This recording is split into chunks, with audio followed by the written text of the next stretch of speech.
Like Tower suggests, in today's video, we have a budget gaming PC build here for 2022. It's going to be going inside the Deepcool Matrex 40 case. There will be timestamps in the description below. If there's a certain part of the video you'd like to jump to, you're more than welcome to do so. Some other links down there that may interest you. Don't forget to do all that fun YouTube stuff on your way down that description box. There was a little bit of a port change up. When I did the filming for the ports that's going into the system, I was using 8 data RAM. After I got the system built and did some testing, ended up finding out that RAM kit I was gone using the system wasn't no good.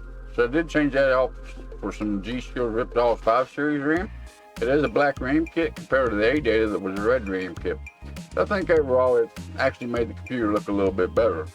But inside this video, we will be running down through the components that make up the system. There will be a time lapse of the build process. We got some glamour shots of what the PC ended up looking like at the end. Then I'll be back with my final thoughts of what it's like to build inside this case. So without wasting a lot more of your time, let's flip you over here and we'll get into the parts that make up today's system. I'm running down through the components that are going to make up today's build. This is kind of a clearance build. You've seen most of these components on the channel before, if you've been around the channel for any time. I'm just trying to clean up some of my inventory, so I figured I'd put a build together and sell it. So let's go ahead and run down through the components that make up today's build. For the CPU here, we do have the Ryzen 5 2400G. That's going to be the CPU. To keep that cool, we will be putting the Ergo Shadow Max CPU cooler on top of it. For the motherboard, we're going to be using the Gigabyte B450M DS3H motherboard. For RAM, we have XPG. This is the DX10 kit. 16 gigs, 2 8 gig sticks running at 3000 megahertz speed for DDR4. To power the whole system, we have the Corsair CX550 non-modular power supply. And for the storage we're going to be putting in the system, we're going to be putting in the Silicon Power 512 gigabyte SSD, which is a SATA drive. Since that ain't a whole lot of storage, we are going to be putting in a Seagate Barracuda 2 terabyte spinning rust drive for mass storage form. It is a 2 terabytes, so giving plenty of room for the games. And of course, we are using the SATA drives, so we will need a couple SATA cables here. For the video card, we have the XFX Radeon RX 580 8 gigabyte video card, which is still a pretty good card for 1080p gaming today. For the case over here, we do have the Matrex 40 by Deepcool.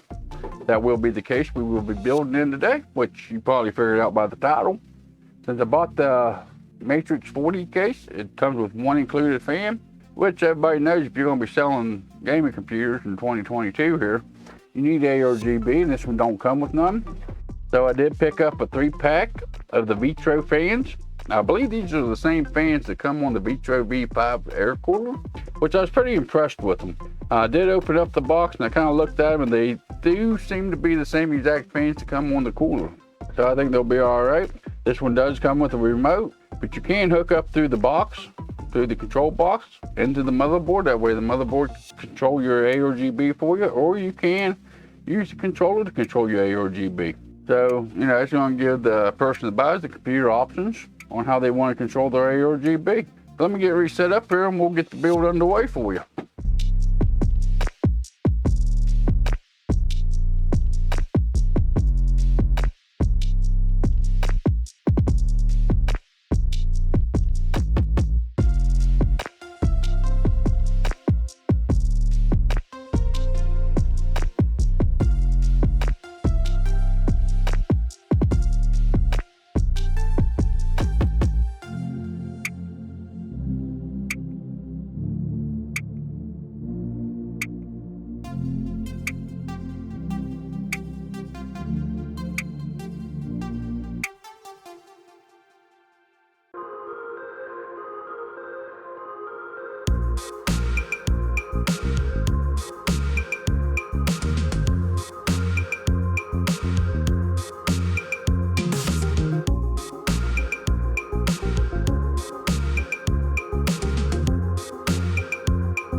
So we went down through the components that I put in this system.